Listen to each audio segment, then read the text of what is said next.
우리는 언제 어디서든 최고 지도자를 가장 안전하게 모셔야 한다. 이 말은 과거 김정은의 호위를 맡았던 전직 호위국 관계자가 했다고 알려진 말이다. 북한에서 김정은의 이동수단은 단순한 교통수단이 아닌 철저히 보안과 위신을 상징하는 움직이는 요새로 취급된다. 그 중심에 바로 김정은의 전용 열차가 있다. 이 전용 열차는 단 한 번의 이동에도 세 대가 동시에 움직인다. 첫 번째는 앞서 달리며 철로의 이상 유무를 점검하는 보안 확인 열차, 두 번째가 김정은이 탑승한 본체 전용 열차, 세 번째는 뒤를 따르며 무장 병력과 의료진이 탑승한 경홍속 지원 열차다. 즉 김정은의 단 한 번의 이동에도 세 개의 열차가 함께 움직이며 수십 수백 명의 보안 인원과 실시간 통신 체계가 가동된다.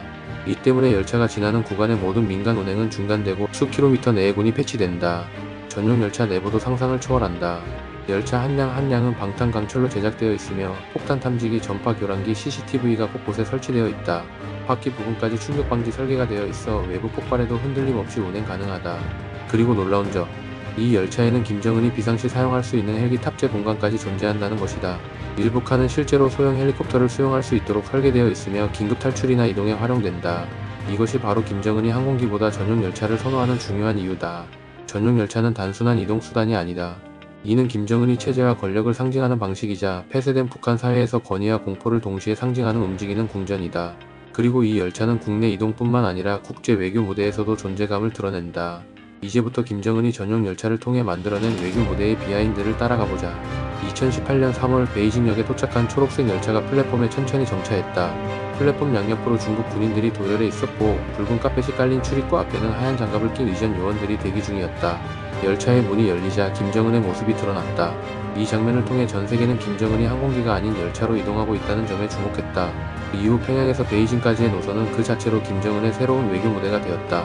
당시 김정은은 열차 안에서 회담 전 브리핑을 받고 일부 참모진은 회의실에서 마지막 의제 검토를 진행했다. 특히 주목받았던 것은 열차 내부의 인테리어였다. 내부는 단순한 통치 공간이 아니라 북한의 고위층 문화를 반영한 궁정 스타일로 꾸며졌다.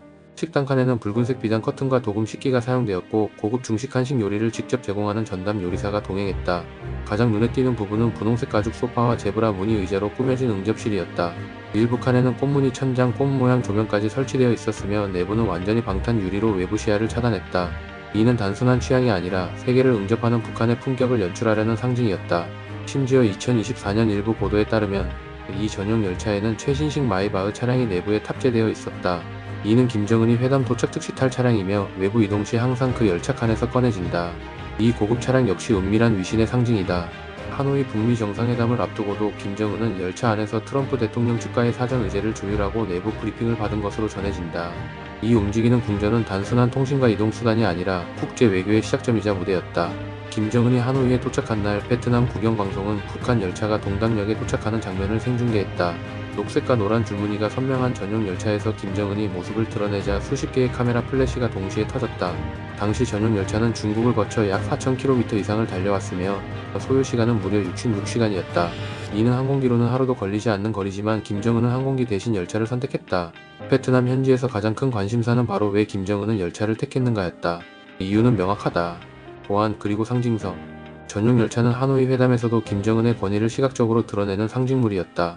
동당역에서 차량으로 환승해 하노이 시내로 이동하는 동안 북한 측은 열차에서 사용한 식기와 통신장비 일부를 따로 봉인해 회수한 것으로 알려졌다. 이는 열차 내부 정보 유출을 차단하기 위한 조치였다.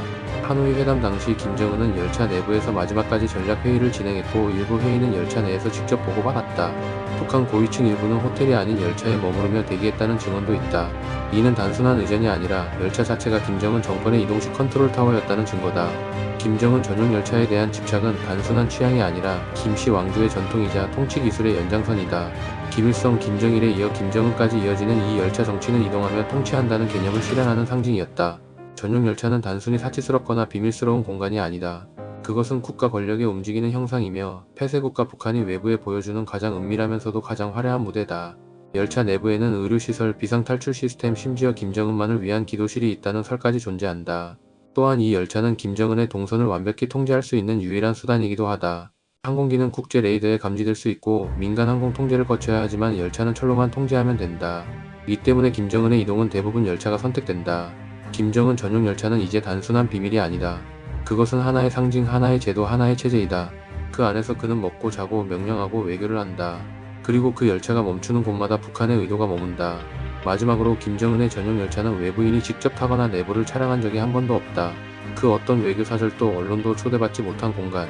하지만 그 안에서 북한은 움직이고 있었고 그 속의 침묵은 세계 정치에 분명한 메시지를 던지고 있다.